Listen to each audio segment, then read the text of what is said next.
Friends, welcome to my channel success fibre classes. आप सब कैसे हैं? आई होप सो आप सभी अच्छे होंगे। तो यहाँ पर प्रीवियस ईयर क्वेश्चन सीरीज चल रही थी। स्पेशली जो सीरीज चल रही है ये एचटेट के लिए है, एचटेट टीजीटी साइंस, और जो भी candidates DSSB TGT natural science की तैयारी कर रहे हैं उनके लिए भी इम्पोर्टेंट है, क्योंकि इसमें सभी जो प्रीवियस ईयर क्वेश्चन है, चाहे एस्टेट हो चाहे DSSB हो, सभी का ही कॉम्बिनेशन है। ठीक है, तो आई होप सो आप सभी को ये सीरीज़ पसंद आ रही होगी। तो चलिए नेक्स्ट जो हमारा टारगेट है नेक्स्ट क्वेश्चन सोल्व करने का। ठीक है, ये सारे प्रीवियस ईयर क्वेश्चन हैं। ठीक है, तो चलिए शुरू करते हैं। तो आज का फर्स्ट क्वेश्चन है, मेटल कार्बोनेट या फिर मेटल हाइड्रोजन कार्बोनेट जब दोनों ही एसिड के साथ रिएक्ट करते हैं तो यहाँ पे क्या बनता है? सॉल्ट बनता है, और डैश करके आपको दे रखा है। ठीक है, और फिर वाटर बनता है। तो ये कह रहा है कि यहाँ पर which of the following is missing in above reaction, कि ऊपर वाली रिएक्शन में क्या मिसिंग है। तो भाई आपने पढ़ा है ये क्लास 10 में जो हमारा चैप्टर नंबर 2 है एसिड बेस सॉल्ट, है ना। तो उसमें यहाँ पर एसिड की रिएक्शन हमने पढ़ी हुई है, मेटल कार्बोनेट की, मेटल हाइड्रोजन कार्बोनेट की। तो दोनों के केस में ही क्या बनता है? सॉल्ट बनता है, और CO2 गैस है यहाँ पर रिलीज होती है। ठीक है, और साथ में यहाँ पे प्रोडक्ट बनता है वाटर। तो इसका आंसर क्या होगा? CO2। ठीक है, कार्बन डाइऑक्साइड। ठीक है, तो C आंसर होगा इसका।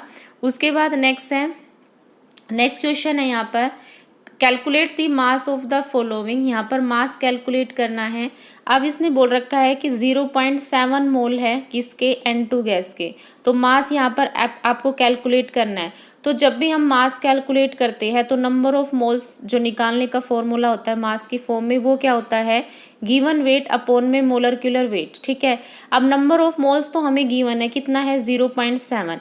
अब हमें मास निकालना है, यानी यहाँ पे हमें गिवन वेट निकालना है। तो मोलर वेट को क्या कर देंगे? मोल से मल्टीप्लाई कर देंगे। तो यहाँ पे क्या आ जाएगा? हमारे पास में मास आ जाएगा। अब N2 गैस है, N2 गैस का मोलर जो मास है वो कितना होगा? भाई एक नाइट्रोजन का कितना होता है? 14, लेकिन यहाँ पे 2 है तो टोटल कितना हो जाएगा? 28। यानी 0.7 के 28 से मल्टीप्लाई कर दो तो आंसर हमारे पास में क्या आएगा? 19.6। ठीक है, उसके बाद नेक्स्ट क्वेश्चन है यहाँ पे, what will be the symptoms of a disease if target organ is lungs. ये कह रहा है कि अगर टारगेट ऑर्गन है, लंग है, तो डिजीज के सिम्टम्स आपको बताने हैं, क्या होते हैं। तो भाई कफ और ब्रेथलेसनेस इसका क्या होगा? आंसर होगा। जब भी कोई माइक्रोब्स है हमारे लंग्स पर अटैक करता है, ठीक है, तो वहाँ पर क्या होता है? हमें निमोनिया होता है, और साथ में क्या होता है? ट्यूबरकुलोसिस होता है। और इसके सिम्टम्स क्या होते हैं? भाई हमें कफ हो जाता है, ठीक है, चेस्ट में पेन होने लग जाता है, सांस लेने में दिक्कत आती है, या फिर हमें लंबे टाइम तक फीवर रहता है। ठीक है, और जैसे जैसे मतलब आफ्टरनून होता है तो ये फीवर क्या होता है? इंक्रीज होता चला जाता है। तो ये लंग्स पर अफेक्ट करने के क्या है? सिम्टम्स हैं। ठीक है, तो इसका आंसर क्या होगा? बी। उसके बाद नेक्स्ट क्वेश्चन है, ये कह रहा है कि एटम है किसका?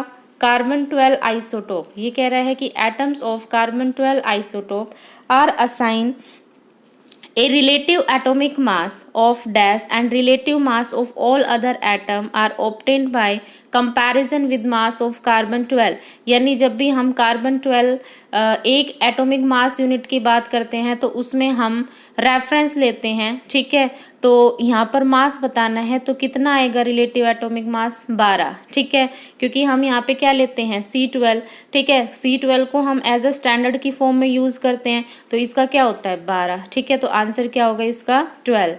उसके बाद नेक्स्ट क्वेश्चन है, what are the function of thyroxine. Thyroxine जो हार्मोन किससे प्रोड्यूस होता है? कौन सेक्रिएट करता है? Thyroid gland.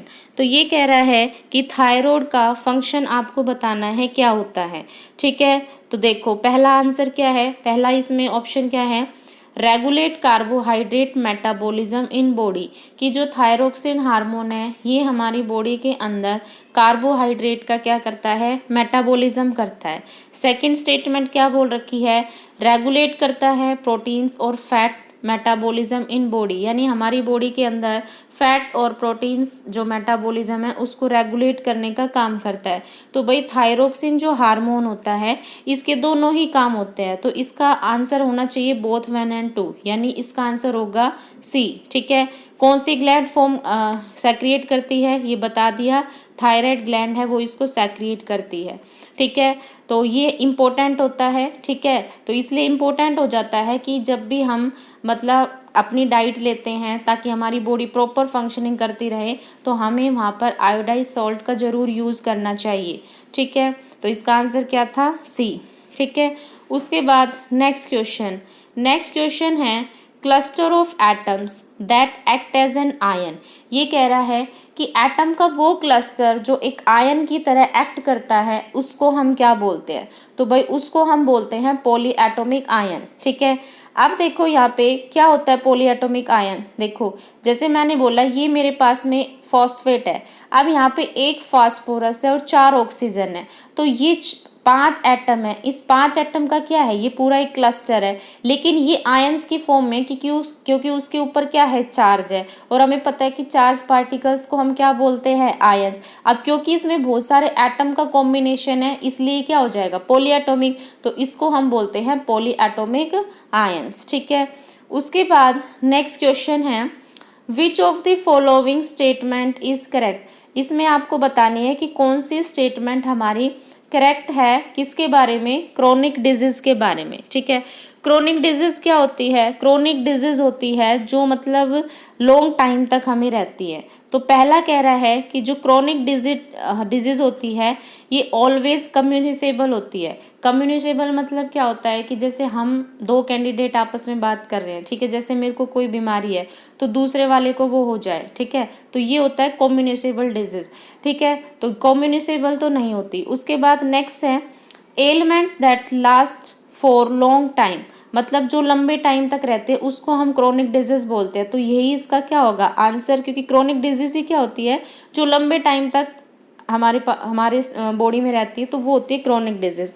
लास्ट कह रहा है disease last for very short period of time, तो ये स्टेटमेंट गलत है। दूसरा कह रहा है कि common cold is an example of chronic disease, ये भी नहीं है क्योंकि कोल्ड हमें ज़्यादा लंबे टाइम तक नहीं रहता है।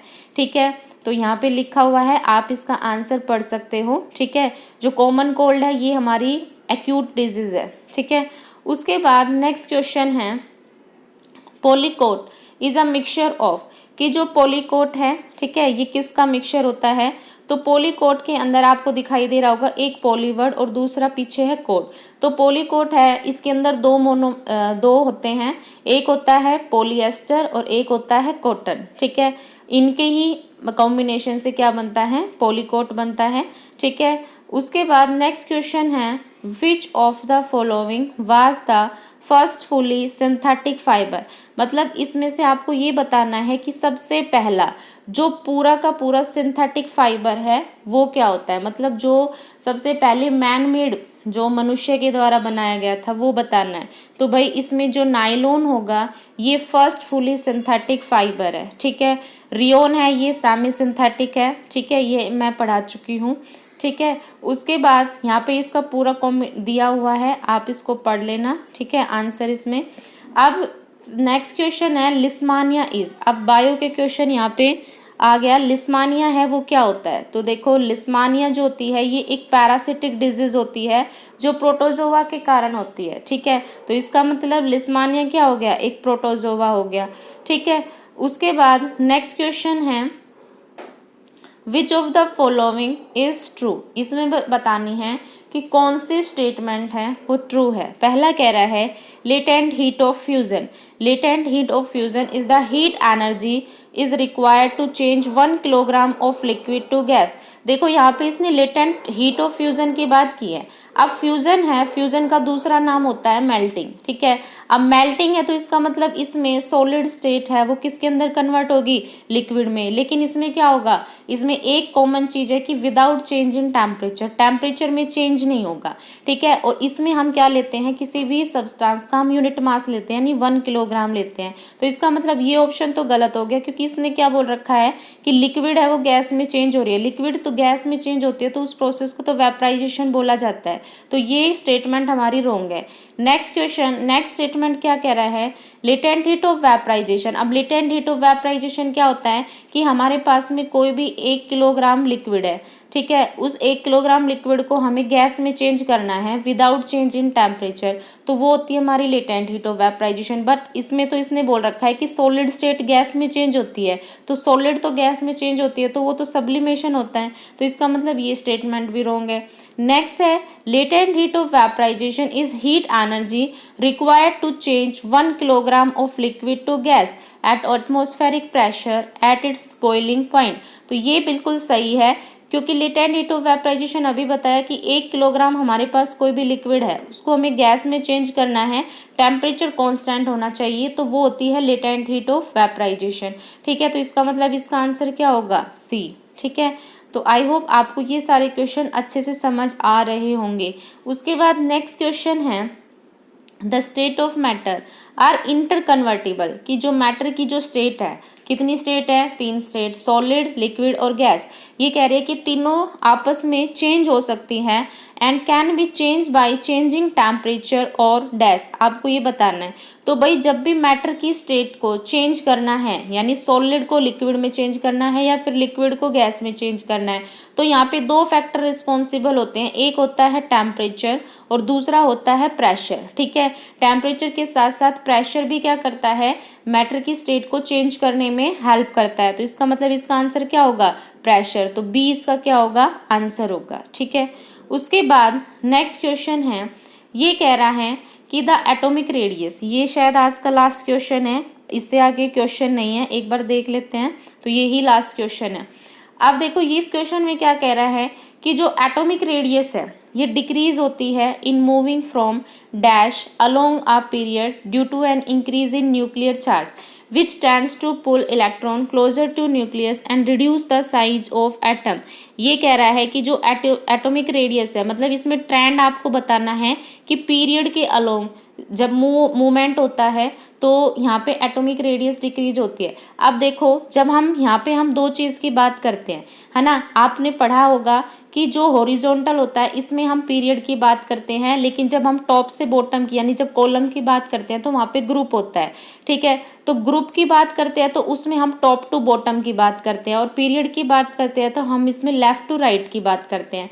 ठीक है, तो इसमें क्या होगा, इसने पीरियड की बात की हुई है, तो पीरियड में क्या होता है कि जब लेफ्ट टू राइट हम जाते हैं ना, तो वहाँ पे एटॉमिक रेडियस है वो क्या करती है, डिक्रीज करती है। क्यों, क्योंकि लेफ्ट टू राइट जाने पे क्या होता है कि नंबर ऑफ जो शेल होती है वो क्या रहती है, सेम रहती है। नंबर ऑफ शेल क्या रहती है, सेम रहती है, तो उस वजह से क्या होता है, उसमें प्रोटॉन बढ़ जाते हैं, तो न्यूक्लियर का चार्ज है वो डोमिनेट कर जाता है।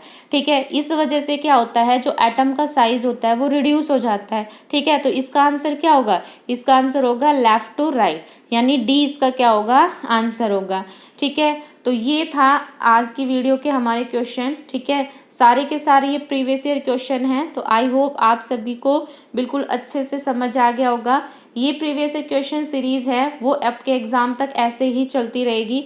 एग्ज़ाम तक मैं आपको कम से कम यहाँ पे 250 प्लस क्वेश्चन है वो करवा दूंगी। ठीक है, और इस क्वेश्चन, ये जो सारे क्वेश्चन है इनको करके आपको एक कॉन्फिडेंस आपके अंदर डेवलप हो जाएगा। ठीक है, और आपका एक भी क्वेश्चन गलत नहीं होगा। ठीक है, तो आई होप सो आपको सभी को सीरीज़ पसंद आई है, तो चैनल को लाइक शेयर और सब्सक्राइब करना मत भूलिए। Thank you very much.